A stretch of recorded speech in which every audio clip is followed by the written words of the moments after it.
မင်္ဂလာပါ Read with Amy ကို channel ကနေကြိုဆိုလိုက်ပါတယ်ဒီနေ့ဖတ်ပြပေးမယ့်စာအုပ်ကတော့ The Whole Brain Child ကလေးအုံနောက်တင့်ကလေးဤဖွံ့ဖြိုးစေစိတ်ကိုပြုစုပျိုးထောင်ပေးမည့်မဟာဗျူဟာ12ချက်ဆိုတဲ့ဆရာရဲမင်းဝင်းကနေပြီးဘာသာပြန်ဆိုထားတဲ့စာအုပ်လေးကိုဖတ်ပြပေးသွားမှာပါခန်းတစ်အုံနောက်ဘိုးပြုကလေးပြုစုပျိုးထောင်ခြင်းကလေးတွေရဲ့ခန္ဓာကိုယ်နဲ့ပတ်သက်လာရင်မိဘတွေဟာကျွမ်းကျင်သူတွေဖြစ်တတ်ကြပါတယ်။အပူချိန်68.6 ဒီဂရီထက်ကျော်လွန်နေရင်အဖျားတက်နေပြီဆိုတာသူတို့သိကြပါတယ်။ထိခိုက်ရှနာမှုတစ်ခုကိုတန့်ရှင်းရေးလုပ်ပြီးမှပိုးမဝင်နိုင်မှာဆိုတာကိုသူတို့သိကြပါတယ်။ကလေးရဲ့အိတ်ချိန်မတိုင်ခင်ဘလို့အစားအစာကအသင့်လျော်ဆုံးဆိုတာလည်းသူတို့သိကြပါတယ်။ဒါပေမဲ့ဂယုအစိုက်သက်ဆုံးပညာတတ်မိဘတွေတောင်မှသူတို့ကလေးရဲ့အုံနောက်နဲ့ပတ်သက်လာရင်အခြေခံအချက်လက်တွေမသိကြပါဘူး။ဒါဟာအံ့ဩဖို့ကောင်းပါတယ်။အထူးသဖြင့်ကလေးရဲ့ဘဝတစ်ခုလုံးမှာပါဝင်ပတ်သက်နေတဲ့အုံနောက်ရဲ့ဗဟိုချက်အခန်းကဏ္ဍတွေဖြစ်တဲ့စီကံလိုက်နာခြင်းဆုံးဖြတ်ချက်ချမှတ်ခြင်းကြောင်းဆက်ဆံရေးအစရှိတာတွေကိုစဉ်းစားကြည့်ရင်အံ့ဩစရာကောင်းနေပါတယ်။တကယ်တော့ကျွန်တော်တို့ဘာလုပ်တယ်ဘယ်သူဖြစ်တယ်ဆိုတာကိုဆုံးဖြတ်ပေးနေတာကအုံနောက်ဖြစ်ပါတယ်။ကျွန်တော်တို့ရဲ့ကလေးပြုစုပျိုးထောင်ခြင်းတွေကိုတုံ့ပြန်မှုပြုလုပ်တဲ့အုံနောက်ရဲ့ပြောင်းလဲပုံတွေကိုနားလည်မယ်ဆိုရင်ပိုတန်ဆွမ်းပြီးလိုက်ရောညီချွေနေတတ်တဲ့ကလေးတွေကိုပြုစုပျိုးထောင်ပေးရမှာအကူအညီဖြစ်စေမှာပါ။ဒါကြောင့်အုံနောက်တစ်ခုလုံးအသုံးချနည်းစနစ်ကိုကျွန်တော်တို့မိတ်ဆက်ပေးချင်ပါတယ်။အုံနောက်ရဲ့အခြေခံအယူဆတွေကိုရှင်းလင်းဖော်ပြပြီးဒီအသိပညာအသစ်တွေကိုတင်းရဲ့ကလေးပြုစုပျိုးထောင်ခြင်းမှာလွယ်ကူစေဖို့နဲ့အဓိပ္ပာယ်ရှိစေဖို့နည်းလမ်းတွေအဖြစ်အကူအညီပေးချင်ပါတယ်။အုံနောက်တစ်ခုလုံးအသုံးချနည်းလမ်းနဲ့ပျိုးထောင်ခြင်းကကလေးပြုစုပျိုးထောင်ခြင်းမှာပါဝင်တဲ့စိတ်ပြက်လက်ပြက်ဖြစ်မှုတွေအားလုံးကိုဖယ်ရှားပေးနိုင်တယ်လို့ကျွန်တော်တို့ပြောနေတာမဟုတ်ပါဘူး။ဒါပေမဲ့အုံနောက်ဘလို့အလုပ်လုပ်တယ်ဆိုတော့ကျွမ်းကျင်ဖို့လွယ်ကူပြီးရိုးရှင်းတဲ့အခြေခံအချက်အနည်းငယ်ကိုနားလည်ထားရင်တင့်ကလေးကိုတင်ပို့ပြီးနားလည်နိုင်ပါလိမ့်မယ်။ခက်ခဲတဲ့အခြေအနေကိုထိထိရောက်ရောက်တုံ့ပြန်လာနိုင်ပြီးတင့်ကလေးရဲ့လူမှုရေးစိတ်ခံစားမှုစိတ်ပိုင်းဆိုင်ရာကျန်းမာရေးအတွက်အခြေခံအုံမြစ်ကိုတင်တည်ဆောက်ပေးနိုင်ပါလိမ့်မယ်။မိဘအနေနဲ့တင်ပြုလုပ်ရမယ်အရာတွေအတွက်ကျွန်တော်တို့ဘက်ကရိုးရှင်းတဲ့သိပ္ပံအယူအဆတွေတင်းကိုပြောပြမှာဖြစ်ပါတယ်။ဒီအယူအဆတွေကကလေးနဲ့ခိုင်မာတဲ့ဆက်ဆံရေးတည်ဆောက်ဖို့အတွက်အကူအညီပေးပါလိမ့်မယ်။ဒီခိုင်မာတဲ့ဆက်ဆံရေးကတင့်ကလေးရဲ့အုံနောက်ကိုကောင်းကောင်းပုံဖော်ပေးနိုင်ပြီးပိုကျန်းမာပျော်ရွှင်စေဖို့အတွက်အကောင်းဆုံးအခြေခံအုံမြစ်ကိုပေးနိုင်ပါတယ်။ဒီအချက်လက်တွေဟာတင့်အတွက်ဘလောက်အသုံးဝင်တယ်လဲဆိုတာတရုပ်ဖော်ပြသဖို့အတွက်ဇာတ်လမ်းတစ်ပုဒ်ပြောပြပါမယ်။အီဝူတရက်မာရီနာရဲ့အလုတ်ခွင်မှာသူ့ရဲ့2နှစ်အရွယ်သားကကလေးထိန်နဲ့အတူကားမတော်တဆမှုဖြစ်ပွားခဲ့တဲ့ဆိုတဲ့ဖုန်းခေါ်ဆိုမှုရရှိခဲ့ပါတယ်။သူ့သားမကိုကတော့ဘာမှမဖြစ်ပါဘူး။ဒါပေမဲ့ကားမောင်းတဲ့ကလေးထိန်ကိုတော့လူနာတင်ရင်နဲ့အတူဈေးရုံကိုခေါ်ဆောင်သွားရပါတယ်။မူလရန်ကျောင်းအုပ်တူဖြစ်တဲ့မာရီနာဟာအခင်းဖြစ်ပွားရာနေရာကိုစိတ်ပင်ပန်းစွာရောက်သွားတဲ့အချိန်မှာကလေးထိန်ကကားမောင်းနေစဉ်အတွင်းအသက်ရောဂါဖြစ်သွားခဲ့တယ်လို့သူ့ကိုပြောပြကြပါတယ်။မိသက်သမားတွေကသူ့ရဲ့မတ်တပ်ပြေအရွယ်သားလေးကိုနှစ်သိမ့်ချောမောလို့မရဖြစ်နေတာကိုတွေ့ခဲ့ရပါတယ်။သူမကိုလက်မောင်းပေါ်ပွေ့ချီလိုက်ပြီးချောမော့ပြောဆိုလိုက်ချိန်မှာတော့ကလေးကတည်ငြိမ်ဖြစ်သွားပါတယ်။သူအငိုရက်ပြီးချင်းမှာပဲမာကိုကဘာတွေဖြစ်ခဲ့တယ်လဲဆိုတာကိုမာရီနာကိုပြောဖို့ကြိုးစားပါတယ်။သူမိဘနဲ့ကလေးထိန်မဲနားလည်နိုင်တဲ့နှစ်သားအရွယ်ဘာသာစကားနဲ့ပြောနေတာပါ။မာကိုကအီဝူဆိုတဲ့စကားလုံးကိုပဲထပ်တလဲလဲပြောနေပါတယ်။အီဆိုတာကတော့သူချစ်တဲ့ကလေးထိန်ဆိုဖီယာကိုညွှန်းဆိုတာပါ။ဝူဆိုတာကတော့မိတက်ကခေါင်းလောင်းတန်ကိုညွှန်းဆိုနေတာပါ။ဒီနေရာမှာတော့လူနာတင်ရင်ရဲ့တတိပေးခေါင်းလောင်းတန်ဖြစ်နိုင်ပါတယ်။သူ့အမေကိုအီဝူဆိုတဲ့စကားလုံးကိုထပ်တလဲလဲပြောပြီးမာကိုကသူ့အတွက်အရေးအကြီးဆုံးဖြစ်ခဲ့တဲ့ဆက်လန်းရဲ့အသေးစိတ်ကိုအာယုံဆိုင်ပြောပြနေတာဖြစ်ပါတယ်။ဆိုဖီယာကိုတော့သူ့နဲ့ဝေယာကိုခေါ်ဆောင်သွားပါပြီ။ဒီလိုအခြေအနေတော်တော်များများမှာကျွန်တော်တို့တော်တော်များများကမာကိုဆိုဖီယာဘာမှမဖြစ်ကြောင်ပြောပြီးကလေးရဲ့စိတ်ကိုဒီအခြေအနေနဲ့ဝေးရာကိုရောက်အောင်ကြိုးစားမိကြမှာပါ။ဘေခဲမုံတွားစားရအောင်ဆိုတဲ့စကားမျိုးပြောမိကြမှာပါ။ နောက်ပိုင်းရက်တွေမှာလည်းမိဘတော်တော်များများကမတော်တဆမှုရဲ့အဖြစ်အပျက်ကိုကလေးနဲ့မဆွေးနွေးမိအောင်စူးစမ်းမိကြမှာပါရေခဲမုံတွားစားကြရအောင်ဆိုတဲ့နီလန်းနဲ့ပြဿနာကကလေးရဲ့စိတ်ကိုဘာဖြစ်ခဲ့တယ်လဲနဲ့ဘာကြောင့်လဲဆိုတာအပေါ်ရှုပ်ထွေးမှုတွေဖြစ်ကြံရစ်စေပါတယ်ကလေးမှာကြောက်လန့်တဲ့စိတ်အကြီးကျယ်ဖြစ်နေတော့မှာသူ့ကိုဒီစိတ်ခံစားမှုနဲ့ထိထိရောက်ရောက်ရင်ဆိုင်လို့မရအောင်ခွင့်ပြုမပေးတယ်လို့ဖြစ်သွားမှာပါမာရီနာကတော့ဒီလိုအမားမျိုးမလုပ်ခဲ့ပါဘူးသူကတီနာရဲ့ကလေးပြုစုပြောထောင်ခြင်းနဲ့အုံနောက်အလုံးပုံတင်တန်းကိုတက်ရောက်ခဲ့သူပါသူ့အတွက်အသုံးချဖို့ကောင်းတယ်လို့သိခဲ့တဲ့အရာတွေကိုချက်ချင်းအသုံးပြုခဲ့ပါတယ်အဲ့ဒီညနဲ့နောက်ပိုင်းရက်တစ်ပတ်မှာမာကိုရဲ့စိတ်ကကားတိုက်မှုစီကိုရောက်သွားတိုင်းမာရီနာကသူ့သားကိုဒီအဖြစ်အပျက်ကိုပြန်ပြောနိုင်ဖို့ထပ်တလဲလဲကူညီပေးခဲ့ပါတယ်သူကဟုတ်တယ်တားနဲ့ဆိုဖီယာကမတော်တဆမှုဖြစ်ခဲ့တယ်ဟုတ်တယ်မဟုတ်လားအဲ့ဒီအချိန်မှာမာကိုကသူ့ရဲ့လက်တွေကိုဆန့်တန်လှုပ်ရမ်းပြီးဆိုဖီယာအသက်ရောဂါရခဲ့တာကိုသူ့ပလုပ်ပြပါတယ်မာရီယာကဆက်ပြောပါတယ်ဟုတ်တယ်ဆိုဖီယာအသက်ရောဂါရခဲ့တယ်ပြီးတော့ကားတိုက်မှုဖြစ်သွားတယ်ဟုတ်တယ်မလားမာကိုရဲ့နောက်ထပ်ဖော်ပြမှုကတော့မာရီနာတုံ့ပြန်နိုင်မဲ့ရင်းနှီးပြီးသားအီဝူဆိုတဲ့စကားလုံးဖြစ်ပါတယ်အဲ့ဒါဟုတ်တယ်ဝူဝူရောက်လာပြီးဆိုဖီယာကိုဆရာဝန်စီခေါ်သွားတယ်အခုသူအားလုံးပြန်ကောင်းနေပြီမနေ့ကမမေတို့သူ့ကိုတွားကြည့်ခဲ့တာဒါမှမမိရမလားသူအခုအဆင်ပြေနေပြီမာကိုဒီအဖြစ်အပျက်ကိုထပ်တလဲလဲပြန်ပြောဖို့ခွင့်ပြုပေးခြင်းနဲ့မာရီနာကသူ့ကိုဘာတွေဖြစ်ခဲ့တယ်လဲဆိုတာနားလည်အောင်ကူညီပေးနေပါဒါကြောင့်မာကိုကဒီအဖြစ်အပျက်ကိုစိတ်ပိုင်းဆိုင်ရာအရာစတင်ရင်ဆိုင်နိုင်လာပါတယ်ကြောက်စရာအတွေ့အကြုံမှာသူ့သားရဲ့အုံနောက်ဖြစ်စဉ်ကိုကူညီရမယ်လို့မာရီနာကနားလည်တာကြောင့်ဒီအဖြစ်အပျက်ကိုသူ့ကိုပြန်ပြောနိုင်ဖို့ကူညီပေးခဲ့တာပါဒါကြောင့်မာကိုကသူ့ရဲ့အကြောက်တရားကိုရင်ဆိုင်ဖြေရှင်းနိုင်လာပြီးသူ့ရဲ့နေ့စဉ်ဘဝကိုကျမ်းမာပြီးများတဲ့နီလန်းနေနဲ့ရှေ့ဆက်နိုင်တာပါမာကိုအတွက်ဒီအဖြစ်အပျက်ကအရေးကြီးပေမဲ့ဒီအဖြစ်အပျက်အကြောင်းကိုသူ့ဘဝရဲ့နောက်ထပ်အတွေ့အကြုံတစ်ခုဖြစ်မလာခင်အထိပြောပြတာတဖြည်းဖြည်းနဲ့ညော့နေလာပါတယ်တင်နောက်ပိုင်းစာမျက်နှာတွေကိုဖတ်ရှုတဲ့အခါသူ့သားအတွက်အရန်အသုံးဝင်ခဲ့တဲ့မာရီနာတုံ့ပြန်မှုတွေရဲ့အသေးစိတ်တွေကိုလက်တွေ့ပိုင်းအရာရောအုံနောက်အလုပ်လုပ်ပုံအရာပါတင်သိလာမှာဖြစ်ပါတယ်။အုံနောက်အလုပ်လုပ်ပုံနဲ့ပတ်သက်တဲ့တင်ရဲ့အသိပညာအသစ်တွေကိုကလေးပြုစုပြိုထောင်ရမှာပိုအထိပ္ပယ်ရှိပြီးပိုစီမံခန့်ခွဲနိုင်တဲ့နည်းလမ်းအမျိုးမျိုးနဲ့အသုံးချလာနိုင်မှာဖြစ်ပါတယ်။မာရီနာရဲ့တုံ့ပြန်မှုနဲ့ဒီစာအုပ်ရဲ့ဗဟိုချက်အယူဆကပေါင်းဆက်ပါဝင်ခြင်းဖြစ်ပါတယ်။ပေါင်းဆက်ပါဝင်ခြင်းကိုရှင်းရှင်းလင်းလင်းနားလည်ခြင်းကတင့်ကလေးပြုစုပြိုထောင်ခြင်းနည်းလမ်းတွေကိုပြောင်းလဲပြစ်နိုင်တဲ့စွမ်းအားတွေကိုပေးနိုင်ပါတယ်။ဒါကတင့်ဘဝကိုပိုပျော်ပျော်ရွှင်ရွှင်နဲ့ပိုကောင်းကောင်းပြင်ဆင်လာနိုင်ပြီးစိတ်ပိုင်းဆိုင်ရာအရာပြည့်စုံတဲ့ဘဝမှာ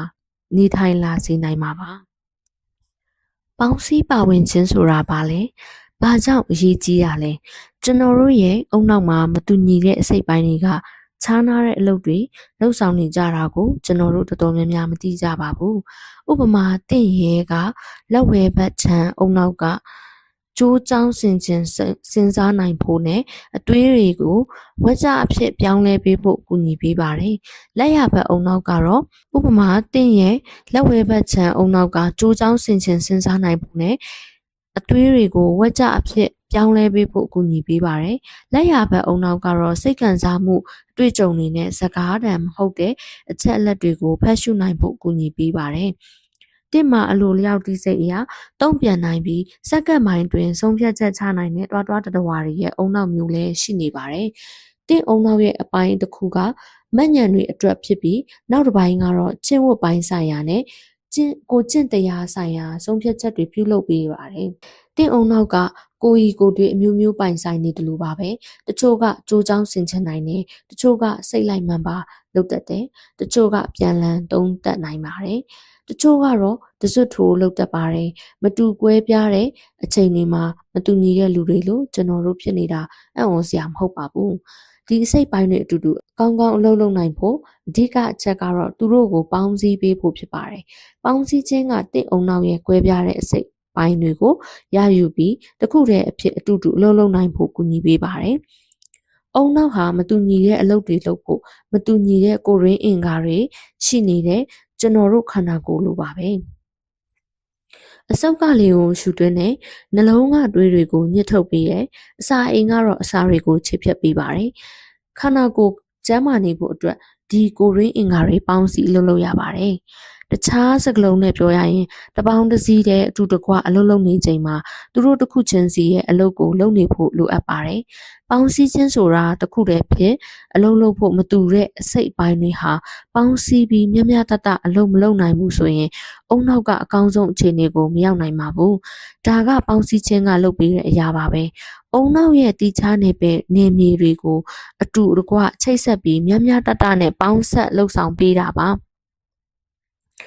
ကျွန်တော်တို့ကလေးတွေရဲ့အုံနောက်ပေါင်းစည်းအလုပ်လုပ်ခြင်းမရှိတာကိုမြင်တွေ့ရတာလွယ်ကူပါတယ်။သူတို့အပေါ်စိတ်ခံစားမှုတွေလွှမ်းမိုးနေမယ်စိတ်ရှုပ်ထွေးနေမယ်ပဋိပက္ခတွေဖြစ်နေတာဟာအုံနောက်ပေါင်းစည်းအလုပ်လုပ်ခြင်းမရှိလို့ပါ။အခြေအနေတွေကိုသူတို့မှတည်တည်ငြိမ်ငြိမ်တုံ့ပြန်နိုင်စွမ်းမရှိတော့ပါဘူး။စူပူကျိမ်းမောင်းတာစိတ်ဆိုးစိတ်ကောက်တာနဲ့ဒေါသထွက်တာတွေဟာကလေးပြုစုပြောထောင်ခြင်းစိန်ခေါ်မှုတွေဖြစ်ပြီးဒါတွေဟာအုံနောက်ပေါင်းစည်းခြင်းအလုံးလုံးခြင်းမရှိတဲ့ရလဒ်တွေဖြစ်ပါတယ်။အုံနောက်စိတ်ပိုင်းပြိုကွဲခြင်းလို့လည်းခေါ်ပါတယ်။ကျွန်တော်တို့ကလေးတွေရဲ့အုံနောက်တစ်ခုလုံးကိုပေါင်းစည်းအလုံးလုံးနိုင်အောင်ကျွန်တော်တို့အကူအညီပေးချင်ကြပါတယ်။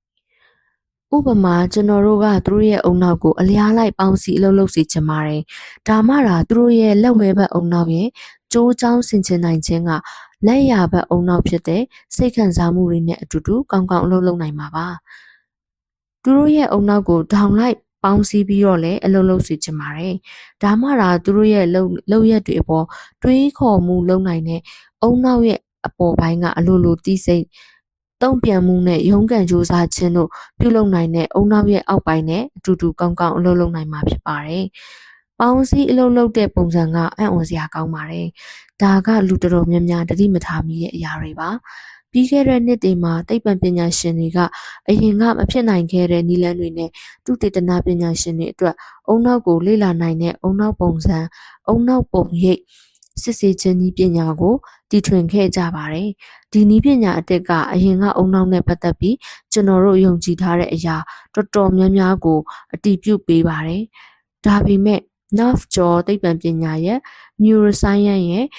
အုတ်မြစ်ကိုလှုပ်ခတ်သွားစေတဲ့အံ့ဩစရာတွေးရှိချက်တစ်ခုကအုံနောက်ကိုပုံတွင်းပြုပြင်နိုင်တယ်ဆိုတဲ့အချက်ဖြစ်ပါတယ်။ဆိုလိုတာက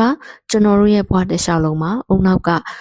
ရုပ်ပိုင်းဆိုင်ရာအပြောင်းလဲတွေရှိနေပါတယ်။အရင်ကယူဆထားသလိုကလေးဘဝမှာတည်းမဟုတ်ပါဘူး။ကျွန်တော်တို့ရဲ့အုံနောက်ကိုဘာကပုံတွင်းပြုပြင်ပေးတာလဲအတွေ့အကြုံကပါအသက်ကြီးရင်လာတဲ့အရွယ်မှာတောင်ကျွန်တော်တို့ရဲ့အတွေ့အကြုံတွေကအုံနောက်ရဲ့ရုပ်ပိုင်းဆိုင်ရာပုံသဏ္ဍာန်ကိုပြောင်းလဲစေပါတယ်။အတွေ့အကြုံတစ်ခုနဲ့ကြုံလာတဲ့အခါမှာကျွန်တော်တို့ရဲ့ neuron လို့ခေါ်တဲ့အုံနောက်ဆဲတွေကအလုပ်လုပ်ပါတယ်။တနည်းအားဖြင့်မိဘတွေလိုတောက်ပမှုဖြစ်ပေါ်ပါတယ်။အုံနောက်မှာ neuron ပေါင်းဘီလီယံ100ကျော်ရှိပါတယ်။ neuron တစ်ခုချင်းစီကပြန်မျှခြင်းအားဖြင့်အခြား neuron တွေနဲ့ဆက်သွယ်ချက်ပေါင်း1000လောက်ရှိပါတယ်။ကျွန်တော်တို့အုံနောက်ပတ်လန်တစ်ခုအလုပ်လုပ်တဲ့ပုံစံကိုအမြင်အကြားအာရုံတစ်ခုခုရရှိခြင်းကနေကြိုးကြောင်းဆင်ခြင်တွေးခေါ်ခြင်းနဲ့နက်နဲတွေးခေါ်ခြင်းအထိစိတ်လှုပ်ရှားမှုအမျိုးမျိုးကနေဆုံးဖြတ်ပေးပါတယ်။ neuron တွေအတူတူအလုပ်လုပ်ချိန်မှာသူတို့အချင်းချင်းကြားတွေကဆက်သွယ်မှုအသစ်တွေကပိုပြီးကြီးထွားလာပါတယ်။အချိန်ကြာလာတာနဲ့အမျှဒီလိုအတူတကွလှုပ်ဆောင်မှုရဲ့ရလဒ်ကြောင့်ဖြစ်လာတဲ့ဆက်သွယ်မှုအသစ်တွေကအုံနောက်ရဲ့လမ်းကြောင်းကိုပြန်လည်ရွေးဆွဲမှုဖြစ်ပေါ်စေပါတယ်။ဒါကမယုံကြည်နိုင်စရာစိတ်ဝင်စားဖို့ကောင်းတဲ့သတင်းဖြစ်ပါတယ်။ဆိုလိုတာကလက်ရှိချိန်မှာဖြစ်ပေါ်နေတဲ့ကျွန်တော်တို့အုံနောက်ရဲ့အလုံးလုံးတဲ့ပုံစံကကျွန်တော်တို့ဘဝတန်တစ်ခုလုံးဖြစ်တည်နေမှာမဟုတ်ပါဘူး။ကျွန်တော်တို့ပုံပိုပြီးကျမ်းမာပျော်ရွှင်လာအောင်အုံနောက်ပတ်လမ်းကြောင်းကိုပြန်လည်ရေးဆွဲလို့ရပါတယ်။ဒါကကလေးတွေရဲ့ဆယ်ကျော်တွက်တဲ့အသက်တွေမှန်ကန်တာမဟုတ်ပါဘူး။ဘဝတန်အမျိုးမျိုးမှာရောက်ရှိနေတဲ့ကျွန်တော်တို့အတွက်ပါမှန်ကန်ပါတယ်။အခုချိန်မှာတင့်ကလေးရဲ့အုံနောက် ကအဆက်မပြတ်ပတ်လန်ကြောင်းရေးဆွဲလိုက်ပြန်ရေးဆွဲလိုက်ဖြစ်နေပါတယ်။တင့်ကလေးကိုတင်ပေးမဲ့အတွေ့အကြုံတွေကကလေးအုံနောက်ရဲ့ဒီဆောက်ပုံကိုဆုံးဖြတ်ပေးသွားမှာပါ။ PR တွေဖြစ်စရာမလိုပါဘူးဟုတ်တယ်မဟုတ်လား ဒါပေမဲ့စိတ်မပူပါနဲ့အုံနောက်ကိုတင့်လျော်တဲ့အစာအာဟာရအိပ်စက်မှုလုံဆော်မှုတွေကောင်းကောင်းပြီးရင်သူ့ရဲ့ဒီဆောက်ပုံပြောင်းလဲသွားစေဖို့တဘာဝတရားကပေးထားပြီးသားပါလူတွေဘလို့ပြောင်းလဲလာတယ်လဲအထူးသဖြင့်လူတွေရဲ့ပင်ကိုယ်စိတ်နေတဘောထားဘလို့ဖြစ်လာတယ်လဲဆိုတာတွေအတွက်ဗီဇရဲ့အခန်းကဏ္ဍကကြီးကြီးမားမားပါဝင်ပါတယ်။ဒါပေမဲ့စိတ်ပိုင်းဆိုင်ရာဖွံ့ဖြိုးမှုရဲ့ area တော်တော်များများကတွေးရှိချက်တွေအရကျွန်တော်တို့နားထောင်တဲ့တေးဂီတာကျွန်တော်တို့ခင်မင်ရသူတွေကျွန်တော်တို့ဖတ်တဲ့စာအုပ်တွေကျွန်တော်တို့ခံစားရတဲ့စိတ်ခံစားမှုတွေအစရှိတဲ့ကျွန်တော်တို့ပတ်ဝန်းကျင်မှာဖြစ်နေတဲ့အရာတွေကကျွန်တော်တို့အုံနောက်ဖွံ့ဖြိုးပုံနည်းလမ်းတွေကိုထူးထူးခြားခြားအကျိုးသက်ရောက်မှုရှိတယ်လို့သိရပါတယ်။တခြားစကားလုံးနဲ့ပြောရမယ်ဆိုရင်အုံနောက်ရဲ့အခြေခံတည်ဆောက်ပုံနဲ့မွေးရပါပင်ကိုစိတ်နေတဘောထားအပြင်မိဘတွေဘက်ကကလေးတွေကိုလိုက်ရောညီထွေရှိပြီးကောင်းကောင်းပေါင်းဆက်အလုပ်လုပ်တဲ့အုံနောက်ဖွံ့ဖြိုးလာစေဖို့အကူအညီပေးတဲ့အတွေ့အကြုံမျိုးတွေအများကြီးပြုလုပ်ပေးနိုင်ပါတယ်။ဒီစာအုပ်မှာနေ့စဉ်အတွေ့အကြုံတွေကိုတင့်ကလေးရဲ့အုံနောက်ကိုပို့ပြီးပေါင်းဆက်အလုပ်လုပ်လာနိုင်အောင်ဘယ်လိုအသုံးပြုနိုင်တယ်လဲဆိုတဲ့နည်းလမ်းတွေဖော်ပြထားပါတယ်။ဥပမာအားဖြင့်အတွေ့အကြုံတွေကိုမိဘကိုပြောပြတတ်တဲ့ကလေးတွေမှာဒီအတွေ့အကြုံတွေရဲ့မှတ်ဉာဏ်တွေကိုပို့ပြီးအသုံးပြုနိုင်ခြေရှိပါတယ်။ကလေးတွေရဲ့ခံစားချက်နဲ့ပတ်သက်ပြီးစကားပြောတတ်တဲ့မိဘတွေမှာသူတို့ရဲ့ကိုယ်ပိုင်ခံစားချက်နဲ့အခြားသူတွေရဲ့ခံစားချက်ကိုပါအပြည့်အဝနားလည်နိုင်တဲ့စိတ်ခံစားမှုအသိဉာဏ်စွမ်းရည် emotional intelligence ရှိသူကလေးတွေရှိပါတယ်။ကဘာကြီးကိုလေ့လာစူးစမ်းဖို့ရဲစွမ်းတတိကိုပြိုးထောင်ပေးသူမိဘတွေရဲ့ရှက်ကြောက်တတ်တဲ့ကလေးတွေဟာသူတို့ရဲ့အပြုအမူပိုင်းဆိုင်ရာအခက်အခဲတွေပျောက်ကွယ်သွားတတ်ပါတယ်။အလွန်အမင်းကာကွယ်ပေးတတ်ပြီးကလေးတွေရဲ့စိတ်ပူပန်မှုဖြစ်ပေါ်စေတဲ့အတွေ့အကြုံတွေကိုအလေးမထားတဲ့မိဘတွေရဲ့ကလေးတွေမှာတော့သူတို့ရဲ့ရှက်ကြောက်မှုတွေကဆက်လက်ဖြစ်ပေါ်နေတတ်ပါတယ်။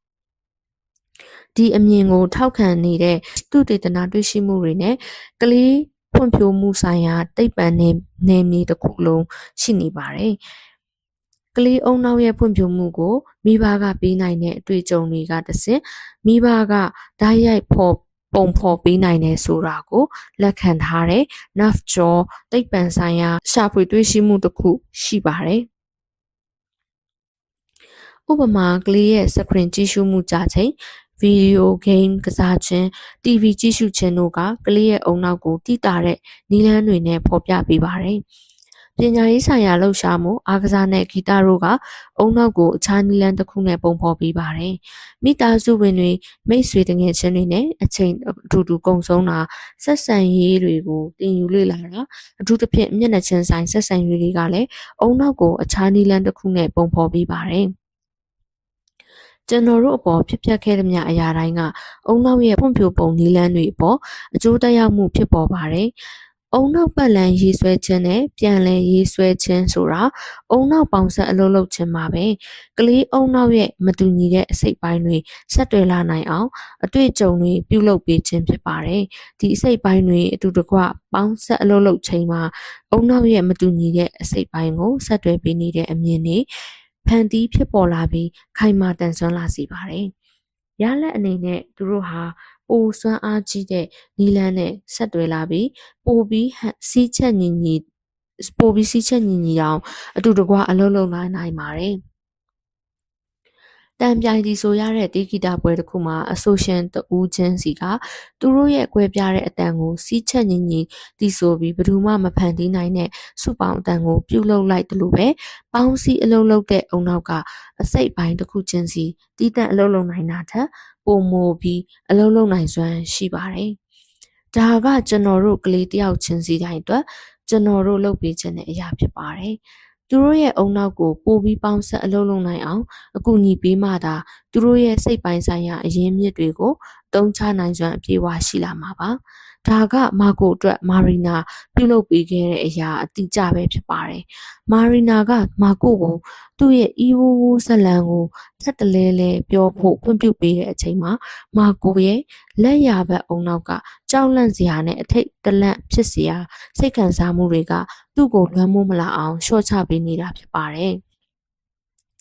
မာရီနာကဒါကြောင့်မာကိုရဲ့လက်ဝဲဘက်အုံနောက်ကကြိုးကြောင်းဆင်ကျင်နိုင်စွမ်းနဲ့အချက်လက်ဆိုင်ရာအသေးစိတ်တွေကိုယူဆောင်ပေးခဲ့တာပါ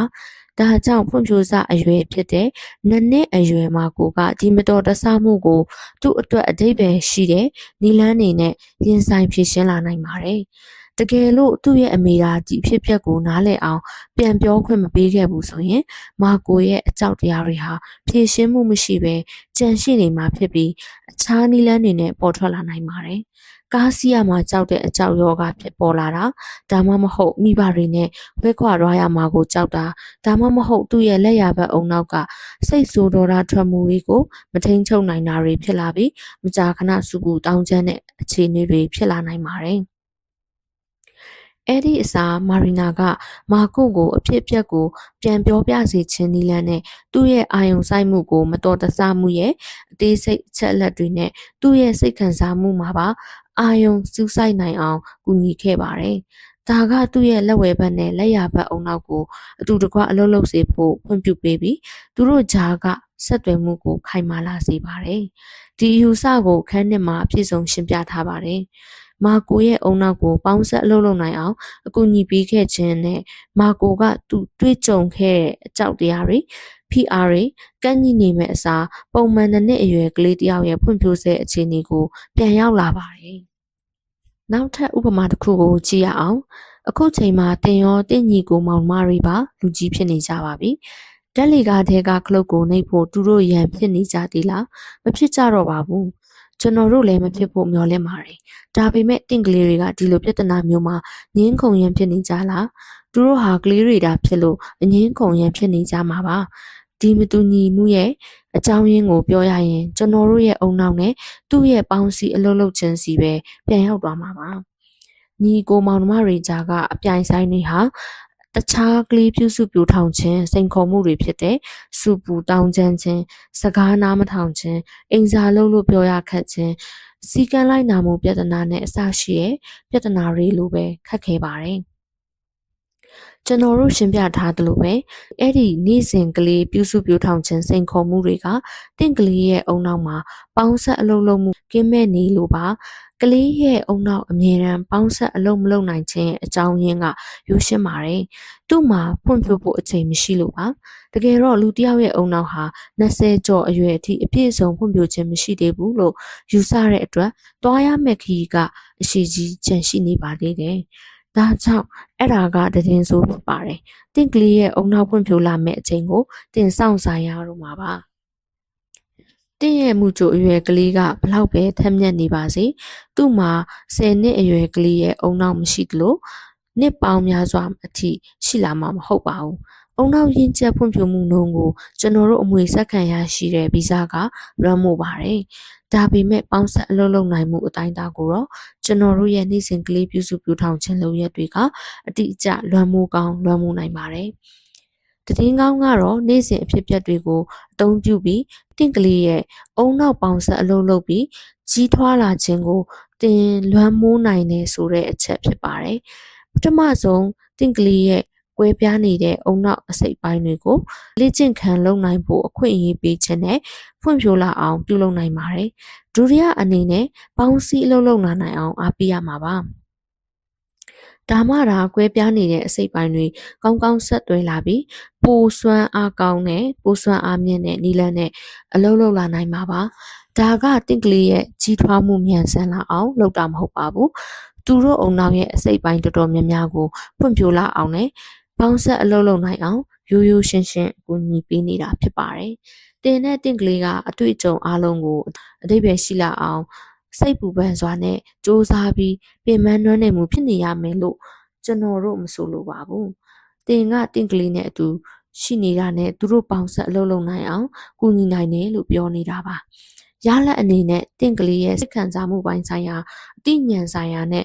လူမှုရေးပိုင်းဆိုင်ရာတွေမှာတိုးတက်အောင်မြင်လာပါလိမ့်မယ်။ပေါင်းဆက်လုပ်နိုင်တဲ့အုံနောက်တစ်ခုဟာဆုံးဖြတ်ချက်တွေပိုကောင်းမွန်လာအောင်ခန္ဓာကိုယ်နဲ့စိတ်ခံစားမှုတွေကိုပိုထိန်းချုပ်လာနိုင်အောင်မိမိကိုယ်တိုင်ကိုအပြည့်အဝနားလည်လာအောင်ပေါင်းတင်ဆက်ဆံရေးတွေခိုင်မာလာအောင်နဲ့စာတင်ကျောင်းမှာ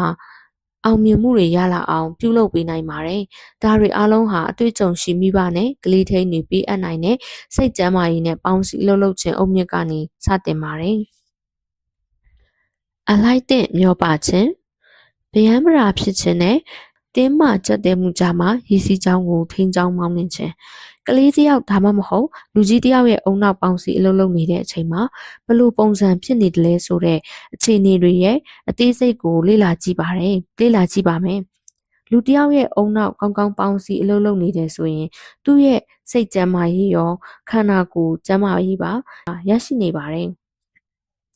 ဒါပေမဲ့ဒါကအတိအကျဖော်ပြဖို့လွယ်ကူတဲ့အရာတော့မဟုတ်ပါဘူးတကယ်တော့စာကြည့်တိုက်တစ်ခုလုံးနှီးပါက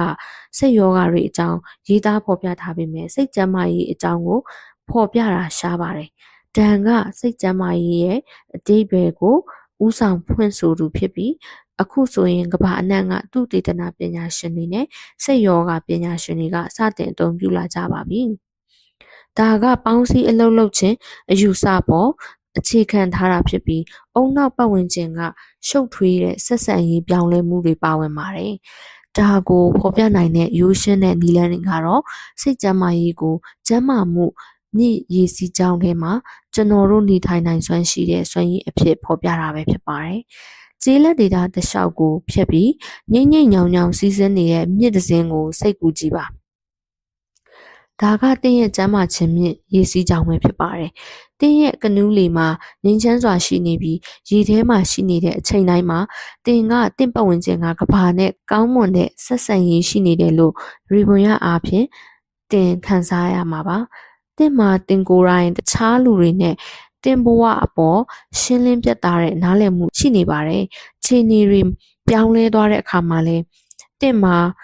လက်ရောညီတွေပြောင်းလဲနိုင်စွမ်းရှိပါတယ်။တင်ဟာတည်ငြိမ်ပြီးငြိမ်းချမ်းမှုကိုရနေပါတယ်။တင်လေပေါ်မှာဆင်းနေနေရင်တခါတရံမြစ်ကန်လက်တစ်ဖက်ကန်းနဲ့နီးကပ်သွားတဲ့အခြေအနေတွေရှိပါတယ်။ဘယ်မြစ်ကန်ကိုတင်ချင်းကပ်လဲပေါ်မူတည်ပြီးမတူညီတဲ့ပြဿနာတွေဖြစ်ပေါ်ပါတယ်။မြစ်ကန်တစ်ဖက်ကတော့တင့်ထိန်ချုံနိုင်စွမ်းမရှိတဲ့ဗျံပရာဖြစ်မှုတွေကိုကိုစားပြုပါတယ်။မြစ်ရေပြင်ပေါ်မှာငြိမ်းငြိမ်းချမ်းချမ်းရှိရမယ့်အစားစူညံရောက်ရက်ခတ်မှုတွေနဲ့လင်းလင်းမြန်မြန်ဆွဲခေါ်မှုကိုတင်ကြုံတွေ့ရပြီးစိတ်နှောက်ယှက်ဖြစ်မှုတွေနဲ့မတေမချာမရေမရာမှုတွေကတင်ရဲ့နေ့ရက်တွေကိုလွှမ်းမိုးသွားမှာပါဗျံပရာဖြစ်နေတဲ့မြစ်ကန်ရဲ့ဝေယာကိုတင်ရွေ့လျားပြီးမြစ်ရေပြင်ရဲ့ညင်တာတဲ့ရေစီးချောင်းထဲပြန်ရောက်နိုင်ဖို့လိုအပ်ပါတယ်ဒါပေမဲ့အရန်အဝေးကြီးကိုမသွားပါနဲ့အခြားတစ်ဖက်မြစ်ကန်မှာလည်းသူကိုယ်ပိုင်အနေရတွေရှိနေပါတယ်ဒီမြစ်ကန်ကတော့ဗျံပရာမြစ်ကန်နဲ့စန့်ကျင်ဘက်တင်းကျပ်မှုမြစ်ကန်ဖြစ်ပါတယ်တင်းကျပ်မှုဆိုတာထိန်းချုပ်မှုကင်းမဲ့တာနဲ့စန့်ကျင်ဘက်ဖြစ်တဲ့အတွက်တင်ကတင့်ပတ်ဝန်းကျင်မှာရှိသမျှအရာတိုင်းကိုထိန်းချုပ်မှုပြုလုပ်တာဖြစ်ပါတယ်တင်ကအလိုက်တင်ပြောင်းလဲဖို့အလျော့ပေးဖို့နဲ့ဆွေးနွေးညှိနှိုင်းဖို့ဆန္ဒလုံးဝမရှိတော့ပါဘူးတင်းမှာကြက်တဲမှုမြစ်ကန်ဖက်မှာရေပြင်ကရေတည်ရဲ့အနံ့တွေရှိနေပြီးရေမော်တွေတစ်ကိုင်းတစ်ခတ်တွေကလည်းတင်းရဲ့လေကိုကျမ်းမာပျော်ရွှင်ခြင်းမြည်ရေပြင်ကိုမတွားနိုင်အောင်တားဆီးထားပါတယ်။ဒါကြောင့်အစွန်းတစ်ဖက်ကတော့ထိန်ချုံမှုလုံးဝကင်းမဲ့နေတဲ့ဗျံပရာဖြစ်နေမှုဖြစ်ပါတယ်။နောက်အစွန်းတစ်ဖက်ကတော့လိုက်ရောညီတွေဖြစ်မှုအလိုက်တင်ပြုပြင်ပြောင်းလဲမှုကင်းမဲ့ရာကိုဥတည်နေပြီးထိန်းချုပ်မှုတွေနဲ့ပြည့်တင်နေတဲ့တင်းမာချက်တဲမှုဖြစ်ပါတယ်ကျွန်တော်တို့ရဲ့နေ့စဉ်ဘဝဟာအထူးသဖြင့်ကလေးပြုစုပြောင်းထောင်ခြင်းမှာကျွန်တော်တို့ဟာဒီမြစ်ကန်တစ်ဖက်ကိုလူလာခောက်တုံခောက်ပြန်ဖြစ်နေကြပါတယ်ကျွန်တော်တို့ဟာဗျံပရာဖြစ်မှုဒါမှမဟုတ်တင်းမာချက်တဲမှုမြစ်ကန်ဖက်နဲ့အနည်းဆုံးဖြစ်နေတဲ့အချိန်တွေမှာစိတ်ပိုင်းဆိုင်ရာနဲ့စိတ်ခံစားမှုပိုင်းဆိုင်ရာကျန်းမာရေးကတော့အဝေးဆုံးမှာရောက်နေပါတယ်။မြစ်ကန်တစ်ဖက်ဖက်ကိုကြကြရှောင်ကျင်နိုင်လေကျန်းမာပျော်ရွှင်ခြင်းနေ့ရေပြင်မှာကျွန်တော်တို့နေထိုင်နေတဲ့အချိန်ပိုများလေဖြစ်ပါတယ်။ကျွန်တော်တို့လူကြီးဘဝရဲ့အချိန်တော်တော်များများကိုဒီလမ်းကြောင်းတိုင်းရွေ့လျားနေတယ်လို့မြင်နိုင်ပါတယ်။တခါတရံမှာကျမ်းမာပျော်ရွှင်ခြင်းမြေကြီးမှာစီးကျက်ညီညီရှိနေပေမဲ့တခါတရံဗျံပရာဖြစ်တာတင်းမာကြက်တယ်လွန်တာဒါမှမဟုတ်အဲ့ဒီနှစ်ခုအကြားအပြန်လည်ရောက်ရှိနေတာမျိုးဖြစ်နိုင်ပါတယ်။စီးချက်ညီစွာနဲ့နေထိုင်နိုင်ခြင်းကအုံနောက်ပေါင်းစည်းခြင်းအုံနောက်ပေါင်းစည်းအလုံးလုံးနိုင်ခြင်းကနေဖြစ်ပေါ်ပါတယ်။အုံနောက်ပေါင်းစည်းအလုံးလုံးခြင်းပိတ်ပင်ခံထားရချိန်မှာတော့ဗျံပရာဖြစ်ခြင်းနဲ့တင်းမာကြက်တဲ့ခြင်းဖြစ်ပေါ်ပါတယ်။ဒါတွေအားလုံးဟာကျွန်တော်တို့ရဲ့ကလေးတွေမှာလည်းအတူတူပါပဲ။သူတို့မှလည်းသူတို့ကိုယ်ပိုင်လေးငယ်လေးရှိပြီးသူတို့ရဲ့ကိုယ်ပိုင်ကျမ်းမာပျော်ရွှင်ခြင်းမြည်ရည်ထဲမှာကြီးမြုံနေကြပါတယ် မိဘတွေအနေနဲ့ကျွန်တော်တို့ရင်ဆိုင်ရတဲ့စိန်ခေါ်မှုတော်တော်များများကကျွန်တော်တို့ရဲ့ကလေးတွေမြစ်လယ်မှာစီးမျောမှုမရှိချိန်ဗျမ်းပရာဖြစ်မှုများတာဒါမှမဟုတ်တင်းမာချက်တဲမှုများလွန်းတဲ့အချိန်တွေရဲ့အကျိုးဆက်ပဲဖြစ်ပါတယ်။တင်းရဲ့3နှစ်အရွယ်ကလေးကသူ့ရဲ့အယုတ်တွေကိုပန်းချံမှာမျှဝေကစားမှာမဟုတ်ပါဘူး။ဒါကတင်းမာချက်တဲမှုပါ။သူ့တငယ်ချင်းတွေသူ့ရဲ့အယုတ်ကိုယူသွားတဲ့အချိန်အော်ဟစ်ငိုကြွေးမယ်။တဲရီနဲ့ပြစ်ပေါက်မယ်။အဆရှိရဲ့ပြုမှုတွေကိုပြုလုပ်မှာပါ။ဒါကဗျမ်းပရာဖြစ်မှုပါ။တင်ပြုလုပ်နိုင်တာကတင့်ကလေးကိုဗျမ်းပရာဖြစ်မှုနဲ့တင်းမာချက်တဲမှုကနေရှောင်ကျဉ်နိုင်တဲ့မြစ်လေကောင်တွေကိုပြန်ရောက်အောင်ကူညီလမ်းညွှန်ပေးတာပဲဖြစ်ပါတယ်။ကလေးကြီးတွေအတွက်လည်းအတူတူပါပဲ။အလိုက်တဲ့ပြုမှုဆက်ဆံတတ်တဲ့တင့်ရဲ့9 တန်းအရွယ်သမီးကကျောင်းပြဆက်ရဲ့တူးချင်းတရုပ်ဆောင်ရတဲ့အခန်းမှာမပါဝင်တဲ့အတွက်စိတ်မထိန်ချုပ်နိုင်ပဲငိုယိုမိမှာပါ။သူကတည်တည်ငြိမ်ငြိမ်ဖြစ်ဖို့ငင်းဆန်နေပြီးတဒန်းလုံးမှာသူ့အတန်ကအကောင်းဆုံးဖြစ်ကြောင်းတင့်ကိုထပ်တလဲလဲပြောပြနေမှာပါသူ့ရဲ့စိတ်ခံစားမှုကသူ့ရဲ့ကြိုးကြောင်းဆင်ခြင်နိုင်စွမ်းကိုထိန်းချုပ်သွားပြီးဖြစ်လို့ဗျမ်းပရာဖြစ်ခြင်းနဲ့တင်းမာချက်တဲ့ခြင်းတန်တစ်ခုကြားမှာလူလာခောက်တုံခောက်ပြန်ဖြစ်နေတာပါအကျိုးဆက်အနေနဲ့သူ့တန်းဖော်တယောက်ကသူ့လိုပဲပါရမီရှိနေနိုင်တယ်ဆိုတဲ့အချက်ကိုအတိမတ်ပြုဖို့ခေါင်းမာစွာနဲ့ညှင်းဆန်နေနိုင်ပါတယ်။တင်ကသူ့ရဲ့ကျမ်းမာပျော်ရွှင်ခြင်းမြည်ရည်ပင်ကိုပြန်ရောက်အောင်လမ်းညွှန်ပေးနိုင်ပါတယ်။ဒါမှသာသူကိုယ်တိုင်မျှဝေတဲ့အခြေအနေတစ်ခုကိုရရှိလာပြီးသူ့ရဲ့အုံနောက်ကပိုပြီးပေါင်းဆက်အလုပ်လုပ်နိုင်မှာဖြစ်ပါတယ်။ဒီအတွက်စိတ်မပူပါနဲ့ဘလို့လမ်းညွှန်ပေးရမယ်ဆိုတာနီလန်းတွေအများကြီးကျွန်တော်တို့ပြောပြသွားမှာပါ။ရုန်းကန်စူးစမ်းရတဲ့အခိုက်အတန့်အားလုံးဟာဒီလိုပုံစံတစ်ခုမဟုတ်အခြားတစ်ခုနဲ့အကျုံးဝင်နေပါတယ်။ဗျမ်းပရာဖြစ်ခြင်းနဲ့တင်းမာချက်တဲ့ခြင်းအယူအဆတွေကတင့်ကလေးရဲ့အခက်အခဲဆုံးအပြုအမူတွေကိုနားလည်နိုင်ဖို့အတွက်အကောင်းကောင်းအကူအညီပေးတယ်ဆိုတာကိုတွေ့လိုက်ရလို့တင်အံ့ဩမိမယ်လို့ကျွန်တော်တို့ထင်မြင်မိပါတယ်။ဒီယူဆတွေကဘလို့အခြေအနေတွေမှာပဲဖြစ်ဖြစ်တင့်ကလေးရဲ့အုံနောက်ဘလောက်ကောင်းကောင်းပေါင်းဆက်အလုပ်လုပ်နေလဲဆိုတဲ့ရည်ချိန်ကိုသိရှိစေဖို့ခွင့်ပြုပေးပါတယ်။တင်ဗျမ်းပရာဖြစ်ခြင်းတင်းမာချက်တဲ့ခြင်းတို့ကိုမြင်တွေ့ရတဲ့အခါတင့်ကလေးရဲ့အုံနောက်ပေါင်းဆက်အလုပ်လုပ်ခြင်းမရှိတာကိုတင်သိရှိနိုင်ပါတယ်။အလားတူပဲတင့်ကလေးကပေါင်းဆက်အလုပ်လုပ်ခြင်းအခြေအနေမှာရှိနေရင်စိတ်ခံစားမှုနဲ့စိတ်ကျန်းမာခြင်းရှိသူတို့ရဲ့အည်အသွေးတွေကိုတင့်ကလေးကဖော်ထုတ်ပြသပါလိမ့်မယ်။ဒီအည်အသွေးတွေကတော့လိုက်ရောညီထွေရှိခြင်းအလိုက်တဲ့ပြုပြင်ပြောင်းလဲခြင်းတည်ငြိမ်မှုရှိခြင်းမိမိကိုယ်တိုင်နဲ့ပတ်ဝန်းကျင်အပေါ်နားလည်မှုရှိခြင်းတို့ဖြစ်ပါတယ်။အုံနောက်ပေါင်းဆက်အလုပ်လုပ်ခြင်းရဲ့စွမ်းအားကြီးမားပြီးလက်တွေ့ကျတဲ့နည်းလမ်းတွေကကျွန်တော်တို့ရဲ့ကလေးတွေဒါမှမဟုတ်ကျွန်တော်တို့ကိုယ်တိုင်ပေါင်းဆက်အလုပ်လုပ်ခြင်းမရှိတဲ့အတွက်ဗျမ်းပရာဖြစ်ခြင်းနဲ့တင်းမာချက်တဲ့ခြင်းတို့နဲ့ကြုံတွေ့နေရတာကိုတွေ့မြင်စေနိုင်ပါတယ်။ကျွန်တော်တို့ဒီယူဆတွေကိုတတိပြုလာပြီဆိုရင်ကျွန်တော်တို့ကိုယ်တိုင်နဲ့ကလေးတွေရဲ့ဘဝမှာအုံနောက်ပေါင်းဆက်အလုပ်လုပ်ခြင်းကိုတိုးမြင့်ပေးမဲ့ view ဟာတွေကိုဖန်တီးပြုလုပ်ပေးနိုင်ပါပြီ။အဲ့ဒီအရာတွေကနောက်လာမဲ့အခန်းတွေမှာဖော်ပြသွားမဲ့နေ့စဉ်ဘဝအုံနောက်တစ်ခုလုံးတုံးချခြင်းမဟာ view ဟာတွေဖြစ်ပါတယ်။ဒီနေ့အတွက်ဒီလောက်ပါပဲ။နောက်ထပ်အခန်းနှစ်အတွက်လည်းပဲစောင့်မျှော်ပေးပါအောင်နော်။ကျေးဇူးပါ။